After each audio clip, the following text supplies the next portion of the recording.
तेजस्वी यादव की आरजेडी और राहुल गांधी की कांग्रेस के साथ महागठबंधन का साझेदार बनने की कोशिश में जुटे एआईएमआईएम मुखिया असदुद्दीन ओवैसी को बड़ा झटका लग गया है।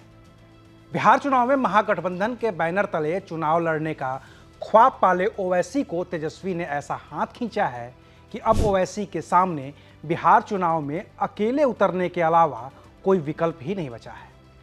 लेकिन सवाल है कि तेजस्वी के लिए ओवैसी का साथ क्या सच में खतरनाक था, या फिर अकेले चुनाव लड़ने वाले ओवैसी तेजस्वी को ज्यादा नुकसान करेंगे, या फिर असदुद्दीन ओवैसी बिहार की उन तमाम पार्टियों को एक मंच पर लाकर तीसरा मोर्चा बनाएंगे जो अभी तक न तो एनडीए के पाले में हैं और न ही महागठबंधन के। आखिर क्या है तेजस्वी और ओवैसी के बीच बनते बनते टूटे गठबंधन की कहानी, बताएंगे विस्तार से। नमस्कार, मैं हूं अविनाश और आप देख रहे हैं एबीपी लाइव। असदुद्दीन ओवैसी की party all India Majlis-e-Ittehadul Muslimeen ने साल 2020 का बिहार विधानसभा चुनाव अकेले दम पर लड़ा था। कहने के लिए गठबंधन था जिसे नाम दिया गया था डेमोक्रेटिक सेक्युलर फ्रंट, लेकिन इसमें कद्दावर नेता ओवैसी ही थे। 243 विधानसभा सीटों वाले बिहार में ओवैसी ने कुल 20 सीटों पर चुनाव लड़ा था, जिनमें 14 सीटें मुस्लिम बहुल थी। इनमें से 5 सीटों पर ओवैसी की पार्टी के उम्मीदवार जीते थे। बाद में 5 में से 4 एआईएमआईएम विधायक तेजस्वी की आरजेडी में शामिल हो गए। अब जब 2025 में विधानसभा का चुनाव है तो जाहिर है कि ओवैसी फिर से चुनाव लड़ने को तैयार हैं, और पिछला चुनाव देखते हुए ओवैसी के कुछ उम्मीदवारों के जीतने के भी अनुमान हैं। ऐसे में जीते विधायक फिर से पाला न बदलें, इसके लिए ओवैसी चाहते थे कि वो तेजस्वी यादव के नेतृत्व वाले महागठबंधन का हिस्सा बन जाएं, ताकि उनके विधायक सुरक्षित रहें। हालांकि कहा यह गया कि एनडीए को हराने के लिए ओवैसी महागठबंधन को बिना शर्त समर्थन देने को तैयार हैं और उनके साथ चुनाव लड़ने को भी तैयार हैं। अख्तरुल ईमान साहब ये कोशिश कर रहे हैं, जो हमारे बिहार के अध्यक्ष हैं। लोग जानते नहीं हैं कि 5 साल पहले भी मैंने कोशिश की थी इनके 2 बड़े बड़े सांसद को जाकर उस पुरानी पार्लियामेंट की बिल्डिंग के सेंट्रल हॉल में मैंने उनसे जाकर कहा था।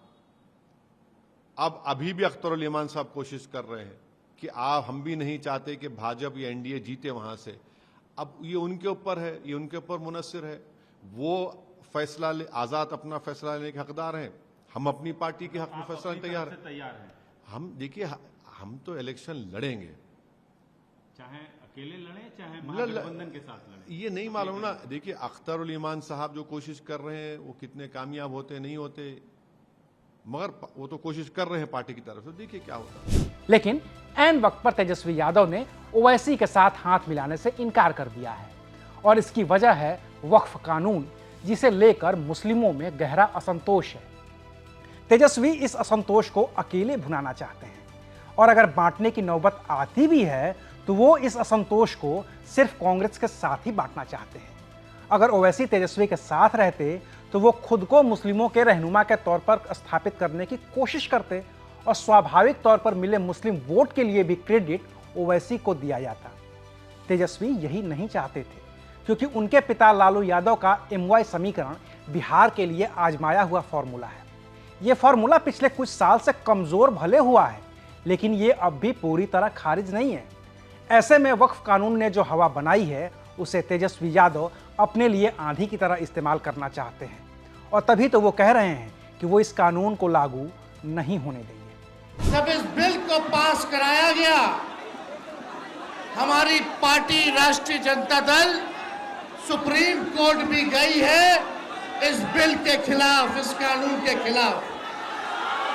चाहे सदन हो, चाहे सड़क हो, चाहे सदन हो, सड़क हो, न्यायालय हो, हम हर जगह जो है इस लड़ाई को लड़ने का काम करेंगे।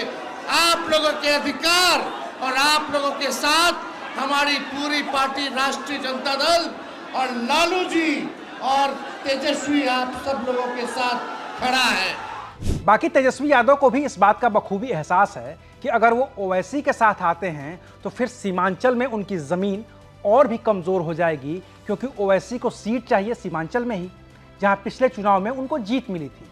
ऐसे में ओवैसी से अलग होकर अगर तेजस्वी वक्फ के गुस्से को भुना लेते हैं तो फिर उनके लिए कम से कम सीमांचल में विन विन सिचुएशन हो जाएगी। रही बात ओवैसी की कि वो अब क्या करेंगे, तो वो वही करेंगे जो साल 2020 में किया था, कुछ छोटी पार्टियों के साथ फिर से समझौता और सीमांचल की सीटों पर दावेदारी, ताकि बिहार में उनकी थोड़ी सी हनक तो बाकी रह पाए।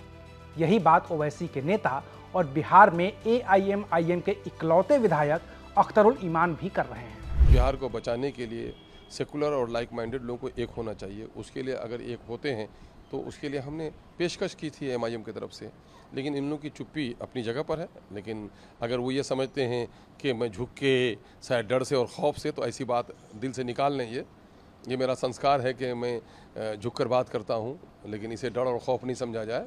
और अगर हमने प्रपोजल दिया है तो MIM की कमज़ोरी नहीं समझी जाए, बल्कि MIM ने एक लार्जर इंटरेस्ट के लिए, राज्य के इंटरेस्ट के लिए हमने ये प्रपोजल दिया है। अगर वो इसको स्वीकार नहीं करते हैं तो अकेले लड़ने से हमें कोई नहीं रोक सकता। बाकी जब तेजस्वी और ओवैसी के एक साथ पाने की बात हुई थी तो इसमें बीजेपी को पॉलिटिकल फायदा नजर आ रहा था। इसमें वो बिहार को मुर्शिदाबाद बनाने की बात कह के ध्रुवीकरण की कोशिश कर रही थी। लेकिन अब जब दोनों के रास्ते अलग हैं तो फिर चुनौती बीजेपी के लिए भी है, क्योंकि तेजस्वी ने ध्रुवीकरण के एक मुद्दे को तो ओवैसी का हाथ झटक कर कुंद कर ही दिया है।